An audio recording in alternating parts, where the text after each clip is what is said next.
কোজাগরী লক্ষ্মী পূর্ণিমার যে সুফল কিভাবে পাবো, কি কি করব কি কি করব না, এবং আমাদের জীবনের বিভিন্ন ক্ষেত্রে সেটা কিভাবে ফলদায়ী হতে পারে সেইগুলো নিয়ে একটু আলোচনা করি।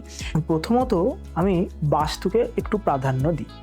মা লক্ষ্মী যখন বাস্তুতে আসছে, অর্থাৎ সেই সময়কালটা কতটা বাস্তু পরিষ্কার পরিচ্ছন্ন আছে এটা একটু দেখতে হয়। আচ্ছা। প্রথমত সেই দিন এবং তার আগের দিন থেকে বাড়ির প্রতিটা দিককে খুব সুন্দরভাবে সাজাতে হয়, পরিষ্কার পরিচ্ছন্ন করতে হয়, কারণ সেদিন মা লক্ষ্মীর আগমন।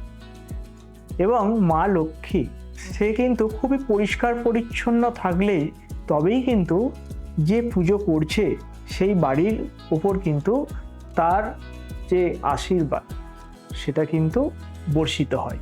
যে আমাদের বাস্তুতে যে আমাদের দিক আছে, আমাদের 4টে দিক আছে, উত্তর, দক্ষিণ, পূর্ব, পশ্চিম। এরপরে 4টে থেকে আমরা যদি এরপর ভাঙি, এরপর প্রথমে আসছে নর্থ ইস্ট, তারপরে আসছে south east, south east, south West, north West. North West. ঠিক আছে, এই যে এগুলোকে আমাদেরকে ভাঙতে হয়।